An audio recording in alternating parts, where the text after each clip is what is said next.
ओम नमः शिवाय। भगवान भोलेनाथांच्या चरणी कोटी कोटी प्रणाम करून आपल्या सर्व शिवभक्तांचे मनपूर्वक स्वागत आहे।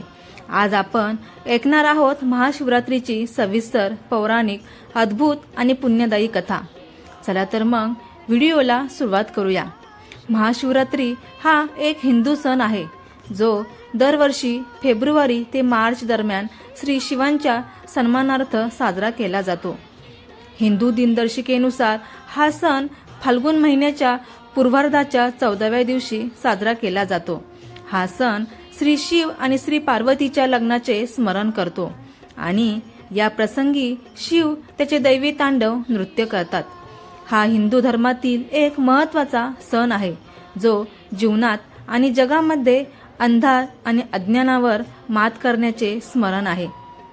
या दिवशी श्री शिवाचे स्मरण करतात आणि प्रार्थना, उपवास, नैतिकता आणि सद्गुणांचे मनन करून साजरा केला जातो। भाविक रात्रभर जागरण करतात, ते एखाद्या शिवमंदिराला भेट देतात आणि ज्योतिर्लिंगाच्या यात्रेला जातात। या सणाची उत्पत्ती 5व्या शतकात झाली असे मानले जाते। काश्मीर शैव धर्मात काश्मीर प्रदेशातील शिवभक्तांद्वारे या सणाला हररात्री किंवा हेरत असेही म्हणतात।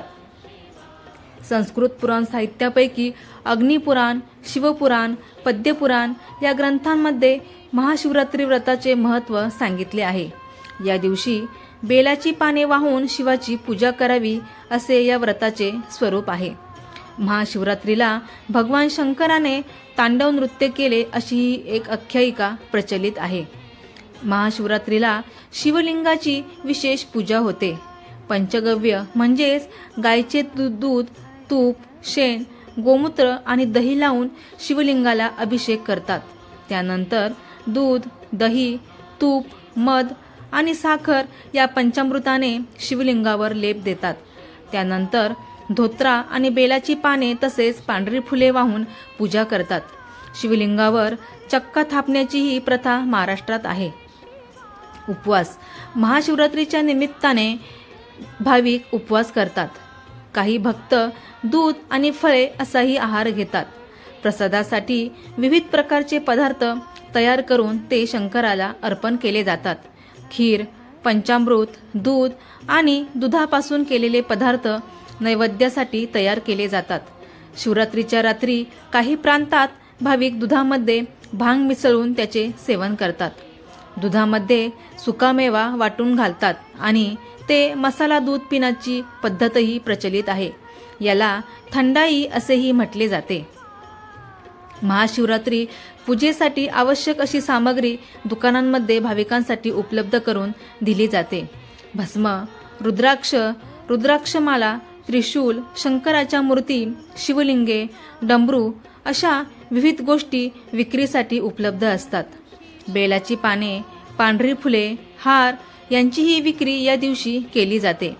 एकदा पार्वतीने परमेश्वर शिवशंकरांना विचारले, असे कोणते श्रेष्ठ तसेच सरळ व्रतपूजन आहे ज्यामुळे मृत्यूलोकातील प्राण्यांना तुमची कृपा प्राप्त होईल? उत्तरादाखल शंकराने पार्वतीला शिवरात्रीच्या व्रताची कथा सांगितली। एका गावात एक शिकारी राहत होता।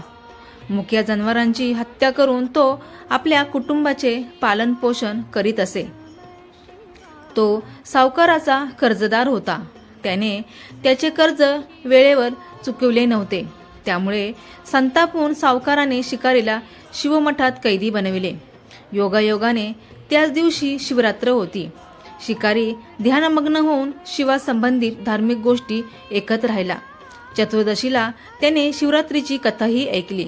सायंकाळी सावकाराने त्याला जवळ बोलावून कर्ज फेडण्याविषयी विचारले।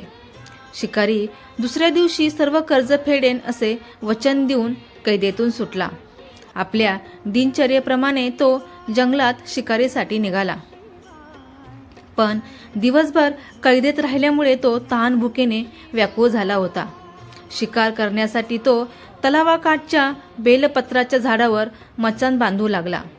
बेल वृक्षाच्या खाली बेलपत्रांनी झाकले गेलेले शिवलिंग होते। शिकाऱ्याला मात्र हे माहीत नव्हते। मचाण बनविताना त्याने ज्या फांद्या तोडल्या त्या योगायोगाने शिवलिंगावर पडल्या या प्रकारे दिवसभर उपाशी असल्याने शिकाऱ्याचे व्रतही झाले आणि त्याच्याकरवी शिवलिंगावर बेलपत्रही वाहिले गेले. एका प्रहारानंतर एक गर्भिणी हरिणी तलावावर पाणी पिण्यासाठी पोहोचली. शिकाऱ्याने आपल्या धनुष्याने तिच्यावर नेम साधलाच होता. तितक्यात ती हरिणी बोलली, मी गर्भिणी आहे. तू एकाच वेळी 2 जीवांची हत्या करशील, हे योग्य नाही. मी आपल्या पिल्लाला जन्म देऊन लवकरच तुझ्या समोर येईल, तेव्हा तू मला मार. शिकाऱ्याने धनुष्य बाजूला ठेवले आणि हरिणी झाडाआड लुप्त झाली. काही वेळाने दुसरी हरिणी तेथून निघाली. शिकाऱ्याच्या आनंदाला पारावार उरला नाही. त्याने तिच्यावर नेम साधला. हे बघून त्या हरिणीने त्याला सांगितले की, हे पारधी, मी एक कामातूर विरहिणी आहे. आपल्या प्रियेच्या शोधात भटकत आहे. मी माझ्या पतीला भेटून लवकरच तुझ्या जवळ येईल. शिकारीने तिलाही जाऊ दिले.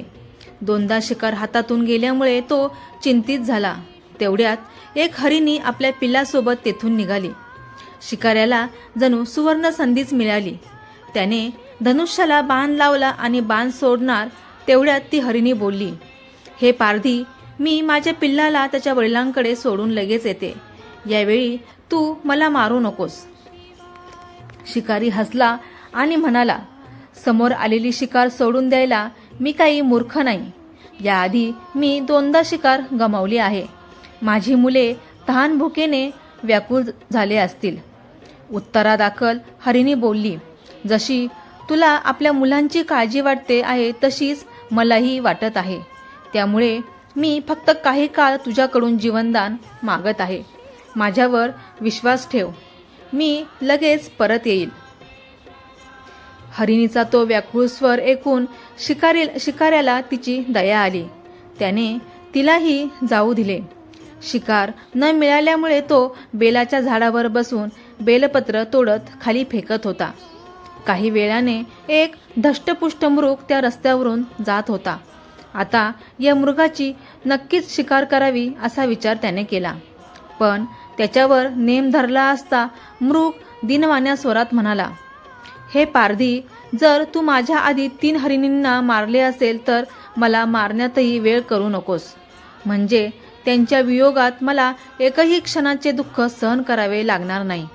मी त्यांचा पती आहे आणि जर तू त्यांना जीवनदान दिले असतील तर मला काही क्षणांसाठी जीवनदान देण्याची कृपा कर. मी त्यांना भेटून तुझ्यासमोर लगेच हजर होईल. मृगाचे बोलणे ऐकून शिकाऱ्याच्या डोळ्यांसमोरून संपूर्ण रात्रीचे घटनाचक्र आले. त्याने सर्व कथा मृगाला ऐकविली. तेव्हा मृगाने सांगितले, माझ्या 3ही पत्नी येथून वचनबद्ध होऊन गेल्या आहेत. मात्र त्या माझ्या मृत्यूनंतर आपल्या धर्माचे पालन करू शकणार नाहीत. त्यामुळे तू मला आता जाऊ दे.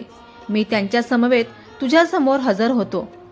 उपवास, रात्रीचे जागरण तसेच शिवलिंगावर बेलपत्र चढविल्यामुळे शिकारीच्या हिंसक हृदयाचे निर्मल हृदयात परिवर्तन झाले होते. धनुष्य त्याच्या हातातून निसटले होते. शिवाने त्याच्या हृदयात बदल घडवून आणला होता. त्याला आपल्या भूतकाळातील कर्माचा पश्चाताप झाला. थोड्याच वेळात मृग सहपरिवार शिकाऱ्यासमोर हजर झाला. या प्राण्यांमधील प्रेम पाहून शिकाऱ्याच्या डोळ्यातून अश्रू व्हायला लागले. शिकाऱ्याने त्यांना न मारता आपणही मुक्या प्राण्यांची हिंसा न करण्याचे ठरविले. देवलोकातून समस्त देव ही घटना बघत होते. घटनेची परिणिती झाल्याबरोबर देवी देवतांनी फुलांचा वर्षाव केला. तेव्हा शिकारी तसेच मृग परिवाराला मोक्षप्राप्ती मिळाली. भक्तांनो, जर तुम्हाला महाशिवरात्रीची विशेष पवित्र शिकारी व हरिण कथा आवडली असेल आणि तुम्हीही भगवान शिवांचे निष्ठावान भक्त असाल तर ह्या व्हिडिओला लाईक करा. चॅनेलला सबस्क्राईब करायला विसरू नका आणि कमेंटमध्ये नक्की लिहा ओम नमः शिवाय. तुमचा प्रत्येक ओम नमः शिवाय हा जप महादेवांपर्यंत पोहोचेल आणि त्यांच्या कृपेने तुमच्या जीवनातील दुःख अडथळे दूर होतील. ही पवित्र कथा आपल्या कुटुंबियांना व मित्रांना शेअर करा, जेणेकरून त्यांनाही शिवकृपेचा लाभ मिळेल. अशाच पौराणिक कथा, व्रतकथा आणि धार्मिक माहिती पाहण्यासाठी आत्ता लगेच चॅनेलला सबस्क्राईब करा. भेटूया नवीन व्हिडिओमध्ये. तोपर्यंत सर्वांना